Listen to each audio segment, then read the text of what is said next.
Nɔvinyewo enya ɖe le mausi na wo egbe.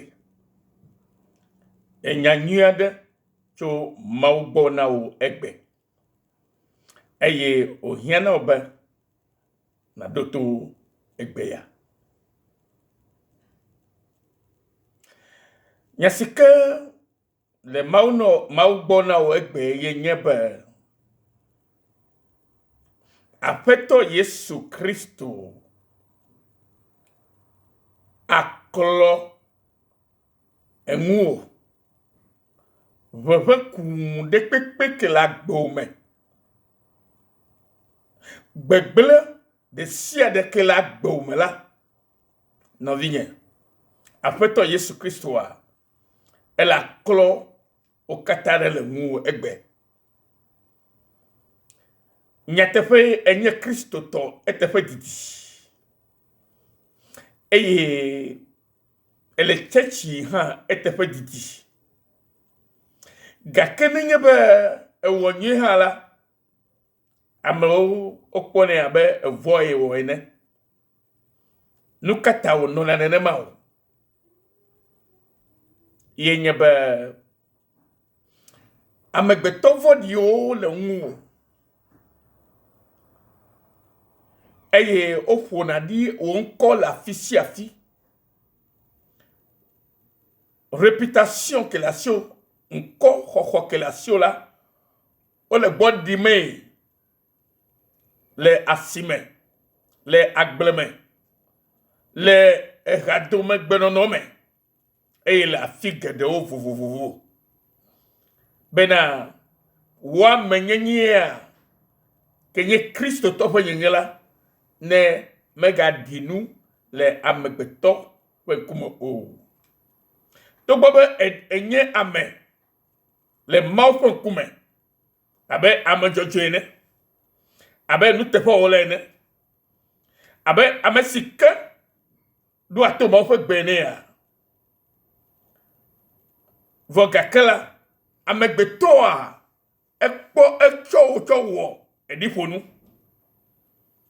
Yenye be le wɔ nu sia nu la, medzia wo tɔ dzi kpɔ gbeɖe o.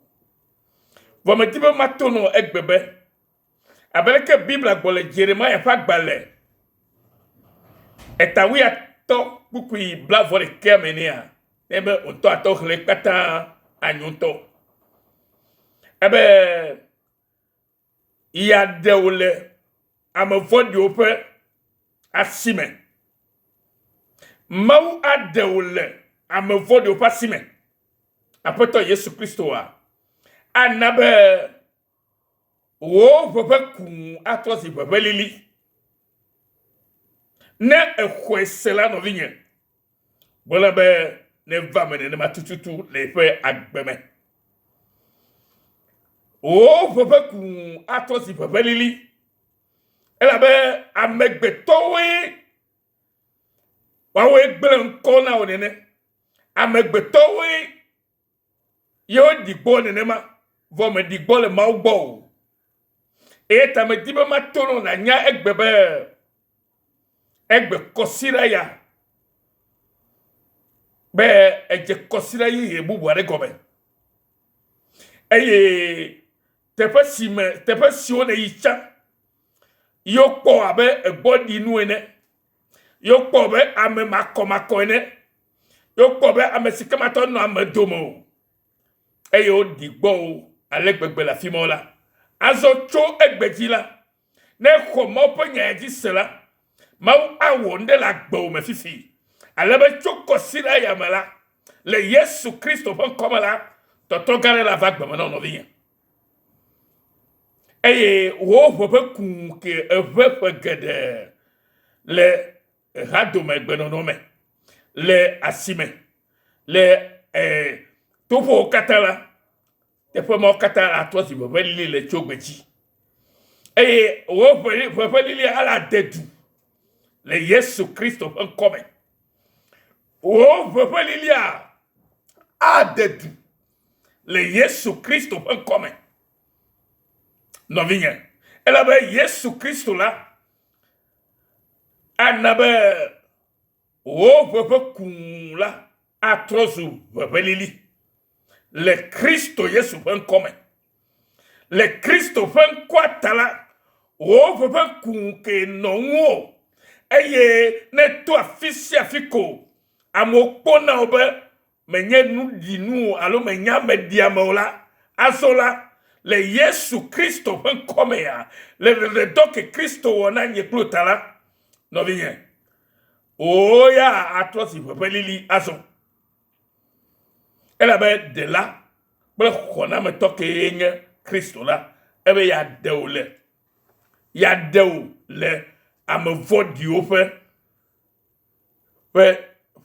ferme et ya khona le ntaselo fait gome et ya ta khonya ya gise no vinye elle avait à son chola on est là magajeji akpogbede o eye oya a de seule créature untilo ponu asola oya la boufa de mokata le Yesu Christo pen come oya la boufa de mokata le Yesu Christo pen come elle avait kwasi le yepe enkumemto kwasi le mo pen come elle avait kwayis no vinye Yesu yisalo enyabe Yesu yepe de la lo ye pe kona meto alo eyata maga pe kun akau ke wo pe kun atosi pe lili ala pe nyi aso la fils que naido le tepe sinale doroa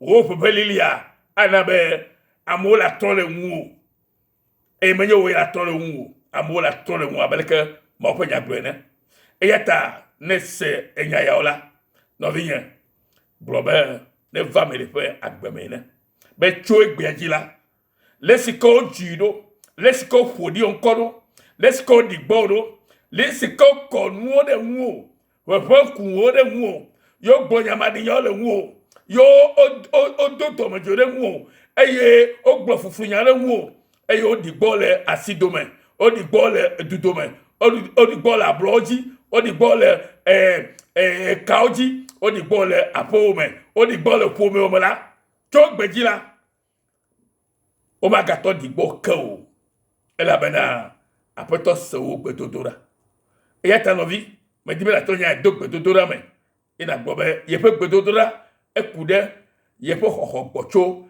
gbegble me de siadem apeto la ho gbocho gbegble de siadem apeto Yesu Christo re a ho gbo cho gbegble de siadem e ti papa si o kore nwo emi papa emi ko kore nwo no si o cho chomona o apeto be ya nongo na azo e ya na be popo makata la solo nkogbe na ola e ya na be de o akobli glio kata la gbale nkogbe na ola e ye game tio kata ya no be no si kenye tola asosio azo le Yesu Christo nkome no bien mo pe musa ye le do ya wom le nyeklo fa gbeme elle avait croyisse et ya ta xosse que la siomala ne nation de maoji ne na pol que ma po musa annonce de la bomedalo o ira mede que seigneur ya et tu te domalo maune irao be esenoviu Yesu yo